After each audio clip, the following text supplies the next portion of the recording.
Welcome to episode 195. You're listening to Escaping the REI Newbie Zone podcast, where you'll learn the underground, closely guarded secrets that will revolutionize your real estate business.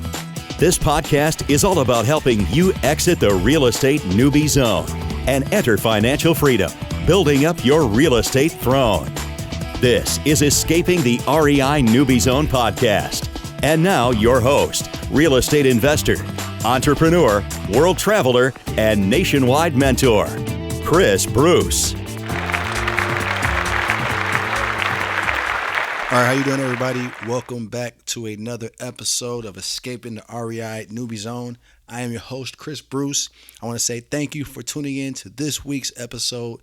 And today I have a very, very special interview that I've done that it's a little bit different. I know we have interviewed a lot of real estate investors, but this guy that I'm actually going to bring on to this week's episode, he is an investor in his own right, but he actually works for one of the largest real estate investment firms. He's actually head of acquisitions. He's a real estate and sales entrepreneur. He really specializes in negotiation, sales, and coaching, really showing people how to lock up deals. All right. Now, throughout his real estate career, he's acquired millions worth of real estate deals while launching new businesses to create long-term wealth for his family. He's also a philanthropist and believes in giving back. He really enjoys being involved in numerous charities and really making a difference in people's lives. And so what I wanted to do was bring on a special person. He's a friend of mine. I can say that as well. He's here in the local market. And let's go ahead and wait no further and bring on my guest today, Steven Morales. All right, ladies and gentlemen, like I said on the intro, we have a very special guest on Escaping REI Newbie Zone podcast. And I'm not going to wait any more further. I'm just going to go ahead and introduce my guest, Steven Morales. How you doing, Steven?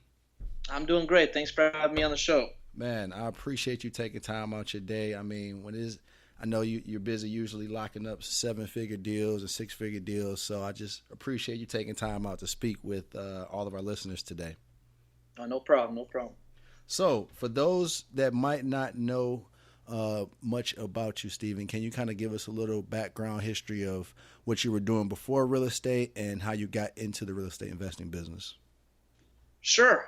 So I actually worked, door-to-door sales. I worked at a grocery store. I got a lot of customer service skills, but I mainly did door-to-door and also worked at a restaurant. And then I came across real estate through via social media, connected with some great people, and just wanted to learn more about it. Started going to the networking events, started learning the game and how it works. And really, when I surrounded myself with the right people, I started seeing a little bit of success, and it just grew bigger and bigger.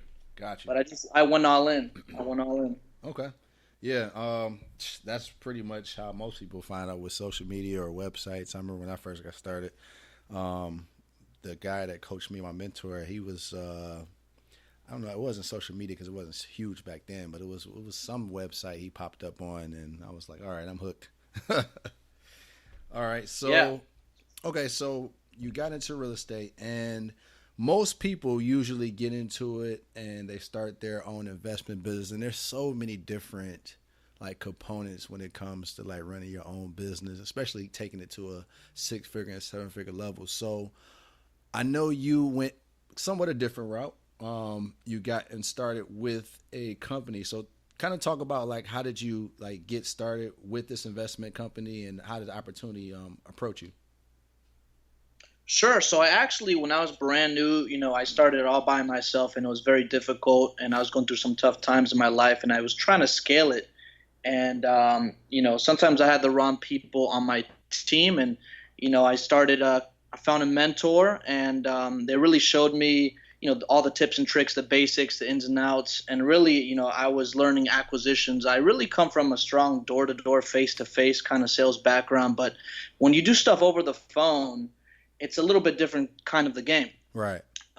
But, I did it for a little bit, and I transitioned my face-to-face skills over the phone, and I found out I was pretty good at it.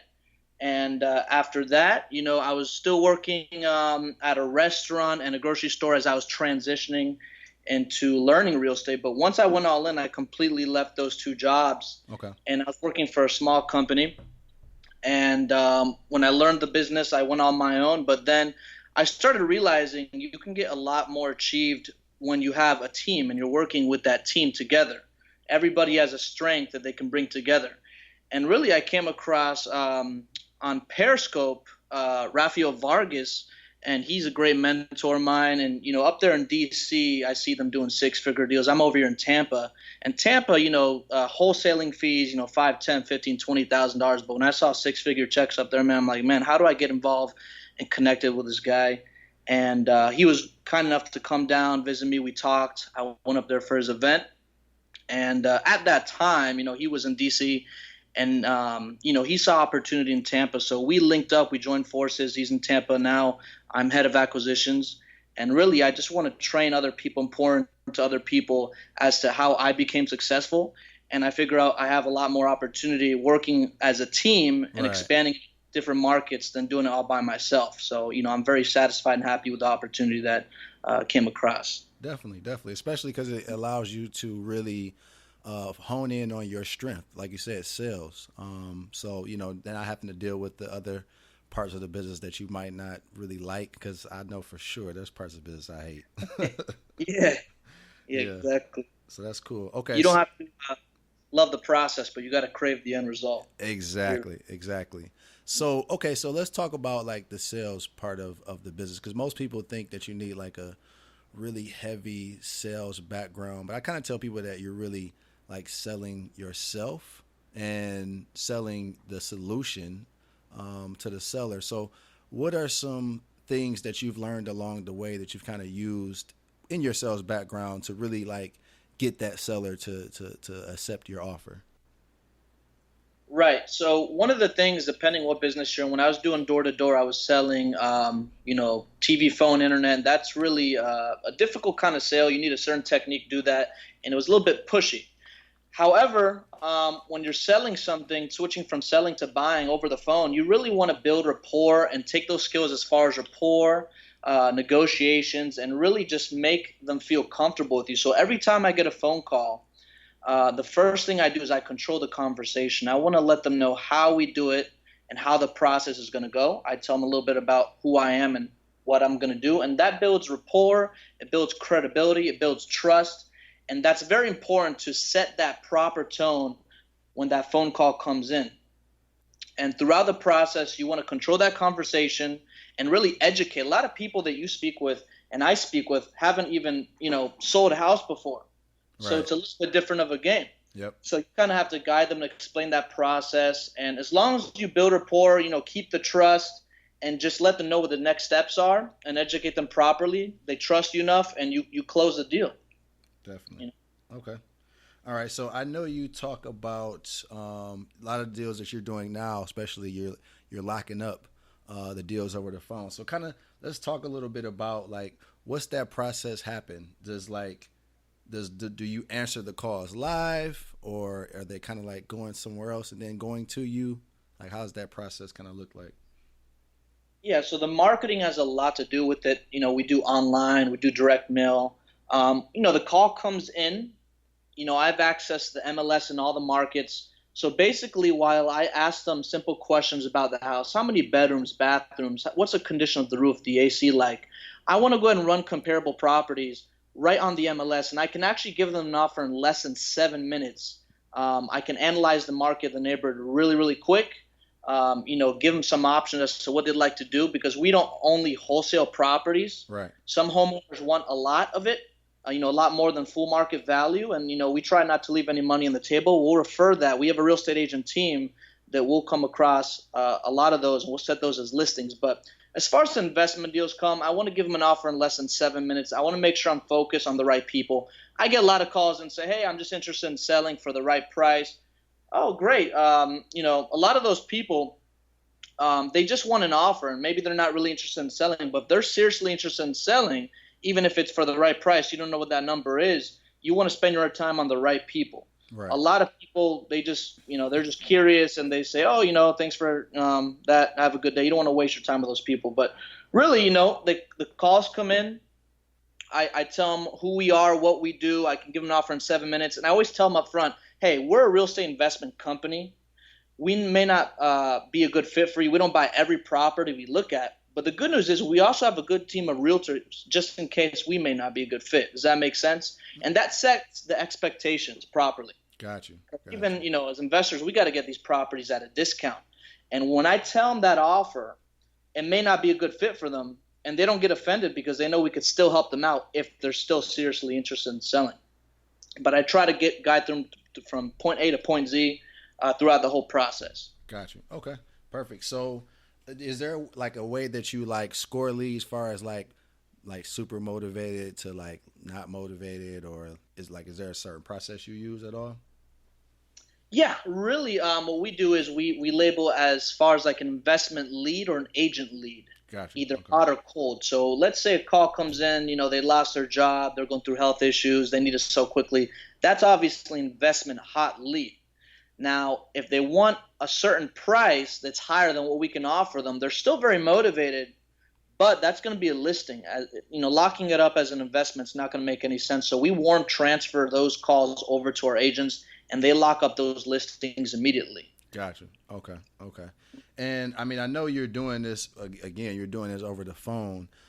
So with you not knowing, obviously, what repairs are needed, what does that look like, as far as you making an offer? How do you justify your offer, as far as you're gonna, pay X amount of dollars when you don't really know the condition of the property? Right. So I ask them a series of questions: how many bedrooms, bathrooms, condition, roof, AC, electric, plumbing. And basically I want to look at similar properties. While they're telling me all this, I'm looking at the MLS and analyzing similar properties, similar square footage. I see what they're selling for in as is condition.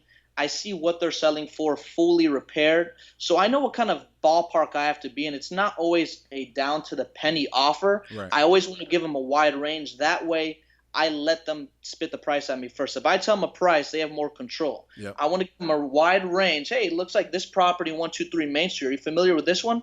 Are you familiar with this one? This one sold for $50,000. Taking that into consideration, what do you think yours is worth? And they'll either tell me more or less a ballpark less or more, but I give them a wide range. So as long as that number stays within that range of what they're selling for in as is condition, and seeing what other investors are buying for, I know what kind of price I have to be in. I don't really use the 70% rule that I used to. We use a new formula that's been working for us great, and we really just want to find similar comparable properties as to as is condition, and make sure the homeowners align with that ballpark range. Got you. Yeah, I'm glad you mentioned that, Stephen, because there's so many people that are educating people, talking about the 70% rule, and it's just the way the market is right now. It's so on fire, and a lot of properties are going for, a lot higher than they were, 4, 5, 6 years ago. That 70% rule really doesn't always work in every single market. If you can dictate really determine what properties are selling for cash, and like you said, fixed up, that's really where you can really make a real good justification of paying, 10, 15 under what something sold for, because, I mean, that's a lot of room that you can play with, depending on how much you want to make, of course, of offering, a seller that particular price. So I'm with you on that, man. Yeah, I mean, we tell the buyers, up front, like, hey, we're not the experts on these repairs. You've been doing this for a while. You can dictate that on your own. But I know we got this price. We got this property at a good price, and the numbers make sense for them as well. And some buyers are willing to pay a little bit more than usual, only because they like to keep rental properties in their neighborhood sweet spot. So it just all depends on the buyer. But you got to know your numbers as far as, is this a deal or not a deal? What are the renovated properties selling for? What are the as-is condition property selling for? And your numbers just got to make sense. Right, definitely. Okay, so let's say, for instance, a seller calls in. Let's say, for instance, they just evicted a tenant. They're now, calling you guys. They want to sell their property. What does the process look like, far as, let's say, they accept the offer? Do you go out and just do a DocuSign over the internet, excuse me, or like, what does that process look like? Yeah, 99% of our deals is done virtually via DocuSign. A lot of homeowners, once in a while, depending on the market, location, some of them are a little bit older. They don't have computers. So what we'll do is we'll set an appointment for the agent to go out there and just go over the agreement with them and sign. Simple 2-page agreement, but most of the time when they call in, what I tell them is I want to guide them through the next step. So what I do is I don't want to sound too thirsty for the deal because homeowners can sense that. That's something in sales you got to learn. So let's say they accepted the offer. Hey, let's say we got to be, I don't know, 50,000. The ARV is 100,000. Yeah, they accepted the offer of 50,000. I said, great. No, here's what I'll do. I'm not sure if we can do that price. I got to check with my partner real quick. If we can do that price, is this something you're ready to move forward on today? Now, if they said 50,000, I jump on it. It's way too easy for them. They might back off, look for higher offers, but I always want to build anticipation. Gotcha. So I said, let me do this. Let me call you back in about 5 to 10 minutes. If we can do this, is this something you'd be ready to move forward on today? If they say yes, go ahead, hang up, call them back in 5-10 minutes. Hey, great news. Looks like we can do that. So what the next step is, I'm going to get your email address. I'll send you over an agreement. We'll review it line by line together. Make sure everything makes sense, and then we'll go ahead and get the process started. When is a good time you be in front of a computer or access to your email? As you can see, what I'm saying is I'm still setting up the proper expectations. Right. I'm making them commit to a time when they can be in front of a computer or access to your email. I don't send agreements unless they commit to that, because if they say, oh, just send it, I'll look at it when I get home. I don't do that because there's no commitment. They may not look at it. They may shop around. You don't know. But I want them always to commit to a time that they'll be in front of their phone or their email or their computer, whatever the case may be, to get access to your email. But I always make them commit, and I just read through it with them. A lot of homeowners that are already tech savvy have already dealt DocuSign before, whatever they were doing before. So I just let them read through it. All right, great. I just send it over to you. Take your time and review it. I'll be right here on the phone just in case you may have any questions. That way, I'm here on the phone, and if they have any questions, obviously they can ask me. And as long as they're familiar with it, they just know where to click, and it's done. Gotcha. I like that. Okay. So what would you do in case, let's say they say, seller says, well, hey, Steven, I want my attorney to look at it and review it. Yeah. So what I do is say, hey, no problem. We get attorneys to review it all the time in some instances, and take your time with it. When would be a better time for me to follow back up with you? I always want to end with an open-ended question. Okay. And it's okay if you kind of hesitate, you don't want the attorney to review it. I mean, that's just going to, destroy your credibility. And I always, I get that every once in a while. I always say, you know what, no problem. I'm going to send you over a blank agreement. All the terms are exactly the same. Take your time, have your attorney review it. We never have any issues with that. When would be a better time for me to follow back up with you? Can I give you a call back either this evening or tomorrow? And they'll say yes or no. But I always want them to commit to a day and time that I can follow back up with them, so they know I'm coming. They're going to expect my call, and I always want to stay on top of them. Gotcha. That makes sense. Okay. All right. So how much time would you say that on average that you spend on the phones, just talking with so many sellers a day? Is there long conversations? Are there more short? I mean, obviously not going to be short, but how much time would you say on average you're spending? Yeah. Now, again, we get so many different kinds of leads. So right off the bat, if someone says, you get a lot of people that are not interested. Obviously, I just kind of put those on the do not call list. But people that are seriously interested, I really want to dig in, build rapport, find out what I can offer them and see how I can help them.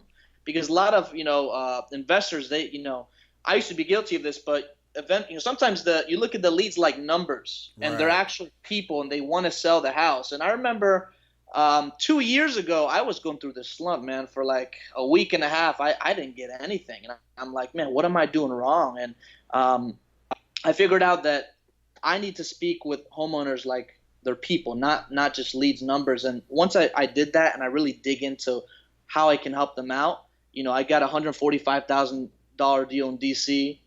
And I was like, man, this lady was so happy I can help her out with her situation. She was going through a tough time. And I'm glad I can help her out. We made a win-win-win situation. But I would say on average, I've closed deals from the time it comes in to the time it goes out, till I get to the contract. I would say 15, 30 minutes, depending on their situation, the area. how motivated they are. You're not going to close a deal every first contact, but those people they're very motivated, ready to go. I mean, within 15 to 20, sometimes 30 minutes, I'll have a signed contract. Gotcha. Some people, they'll call in just kind of curious, but seriously interested in selling. They may require a little bit more of nurture, follow up. You want to stay on top of them. But typically when a call comes in, I would say, 15, 20 minutes on their motivation. Okay. All right. Perfect. All right.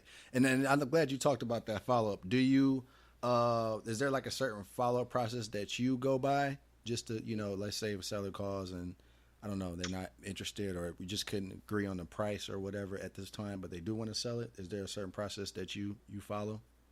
Yeah, so when I initially speak with them and I label them as investment hot or, investment nurture, is this somebody that's seriously interested in selling, but, they need a week because for whatever reason, I put that investment nurture, I'll follow up with them. I'll put a task to follow up with them the next day. But typically I want to, let's say somebody's not answering, I'll call them probably 5 times, maybe every day, every other day, and then spread it out. I don't want to overdo it because then, they're just going to, oh, this guy's calling again, they'll block you. But I also text, I also email. We also have automated drip campaigns we put these leads into. Okay. So there's no lost leads. Gotcha. And we stay on top of them as well. Okay. Perfect. Yeah, because I tell everybody, listen, you're leaving money on the table if you're not following up. You have to follow up. It's so key. Yeah, we got deals from, homeowners that I spoke to 2 years ago, and it's because I've consistently followed up with them via email. I actually closed, one deal. I was talking to the guy, and he was only comfortable via text. Oh wow! The whole time I was, he it's funny because when we went to closing, he said, I asked him like, what was it about us that you liked? What kind of feedback? And he's like, a lot of other investors are blowing me up and stuff. I like how you respected my time. You did it via text. Now, that doesn't happen too often at all, but some homeowners are different than other homeowners. Right. Not everybody's going to do it over the phone. Some people like talking via email. Some people only like meeting face-to-face. And some people are just ready to go over the phone, Yeah, that's true. Okay. So let me ask you, I want everybody to know, guys, listen, the one thing I like about Steven is that he's humble, but I'm going to let him brag a little bit. Steven, how many deals are you guys closing a month? Oh, man. I would say 50 to 60 deals a month. 50 to 60 deals, guys. It's no joke, all right? To be at that level of closing 50 or 60 deals, it's insane. But I wanted to bring Steven on because it's possible. As you guys heard from his story, where he started off with, doing door-to-door sales. Now he's closing 50 or 60 deals. There's guys that are doing 6 figures every single month. And it's great. And that's why I wanted to bring him on this podcast. Appreciate it, man. Yeah. So let me ask you, what would you say some good qualities that an acquisition guy or girl has to have in order to be successful in this business? Yeah. I would say, what is your purpose? You got to find out, acquisition is a very repetitive position, and you got to have a very strong mindset that you're going to have to grind it out, and you're going to speak with a lot of homeowners. You're going to deal with a lot of, negative people, but you can't let that stuff bother you. You got to have tough skin. That somebody in acquisitions have to have is tough skin for sure. You're going to get a lot of rejection, a lot of no's, a lot of insults, but you just let it roll off your back and you keep going. It's really a numbers game. You're going to get a lot of no's before you get to a yes, and that's really what it's all about. So, you got to be patient, tough skin. You got to be persistent. You got to stay sharp with your negotiation skills. I listen and read a lot of Grant Cardone. I listen to a lot of sales podcasts. I really try to sharpen my mind as to how I can help these homeowners and make it a win-win situation. I just really want to guide them and make them trust me and build rapport. But sharpen your sales skills. Learn how to overcome objections. All those things. You consistently got to learn and teach yourself those things. Definitely. I agree. I tell people, it's a learning lesson, a life lesson that continues on, that you can't stop learning. The time where you stop learning, thinking that you know everything, no matter how much money you're making or how successful you are, Mm. that's when things will start to die out eventually. Oh yeah. Yeah, you got to keep recreating yourself, keep learning things because there's so much things out there that you just don't know, and it's amazing when you can pick one thing up from like you said, a Grant Cardone, I don't know, tape, video, or whatever, and you're like, man, let me implement this in my sales strategy, and then it works so efficiently and makes you another $100,000. You're like, it's crazy. Um, yeah, so Never that's get great. comfortable. Yeah, Another thing is never get comfortable. That's gonna kill you. You always want to stay hungry. Something I always say is I'm always grateful but never satisfied. I know that I'm in a good position, but I know there's a lot more opportunity out there, and I love helping other people as well. I like seeing other people succeed. That's a big passion of mine, is training and teaching others as to what I'm doing right that can help other people and their families and leave a legacy for themselves. got you. Love it, love it. Okay, so now that you have your you are successful now, can you talk about like some things that you've been able to do or enjoy in life now that things have been working out really good? Oh man, wow. I mean, I've been able to really, go on more vacations, more freedom. I've been able to give a lot back to my family and to my community. And I'm a big car enthusiast. Just picked up this Mercedes CLS 63 MG. I love it, and I use that money from real estate to purchase that, and just make an impact and difference, not only my life but other people's lives, especially my family's. It's a really good feeling to help out your family when they need you the most, and just take them out to dinners and vacations, and just really take care of them, and know that you've got their back, and just make a difference in their life like that. That's what really satisfies me. Not only that, but my son is a really big inspiration to where I am today, and if it wasn't for him, I wouldn't be here today. And I really want to I would really want to be a good role model to him. I want him to look up to me and say, wow, my dad built this empire, this legacy. He's succeeded in all these things. He's been successful at it. And I want to do it now. I want to inspire other people, not only my son, but other people, that no matter what you're going through in life, you can succeed, and you can use that pain or whatever you're going through as motivation, as fuel, as motivation to success, and whatever you choose to. Definitely. I love it. I love it. I love it. Okay. All right. So, um, for people that want to, get maybe they have some deals they want to shoot at you, or maybe they want to, I don't know, maybe get some more some learn. I don't know if you offer any mentoring or anything like that on sales training, but they want to connect with you. Period. How can they do that? Absolutely. So funny thing is, I'm actually starting a acquisition, sales, real estate investing type of mentorship program. But you can reach out to me on Facebook, Steven Morales, and my Instagram handle is official Steven Morales. Feel free to shoot me a message on Facebook, DM me on Instagram, ask me questions. I'll give you some value. But I'm structuring this sales program, and I'm going to be launching it very soon. And it's really just going to level up whatever business you're in, as long as it's in sales, especially real estate investments. It's really going to level you up. So just keep on the lookout for that, and feel free to reach out to me on Instagram or Facebook. Perfect. All right. And guys, I'm going to make sure I include those links in the show notes so that way you can reach out to Steven and connect with them on social media. And like you said, if you want to learn from somebody that's actually making a lot of money and really, for real, doing this business, I see, I've been around Steven, I've been around Raphael. These guys are real. They're doing a lot of deals. And to learn from somebody that is really efficient in sales, this is a guy that you want to follow. So make sure that I'm included in the show notes to make sure you go ahead and follow him. And come back to the podcast on the blog. We'll have the episode, and you can just click that links and definitely follow him on social media. So, Steven, last question before we get off. I ask everybody, let's say someone is brand new to real estate and they're looking to escape the newbie zone and close that very first deal. What advice would you give them? Man, I try to always think this question like, what would I teach myself? And really, it's just surrounding yourself with the right people, get involved. You're going to have to cut a lot of negative people out of your life. And the first thing I would do is start networking, find a mentor. It's going to get you to point A to point B much faster. You're going to have to pay, or it's either going to be money or time. It's not free. You got to provide some kind of value to your mentor. You can't just say, hey, teach me this, and it's abracadabra, you're successful. You really got to pay time or money. But to find those mentors, you got to get involved in the community. You got to start networking and start going to all these seminars, events, start absorbing all these knowledge. But finding a mentor, the person that's going to guide you, is really the number one thing that I would recommend.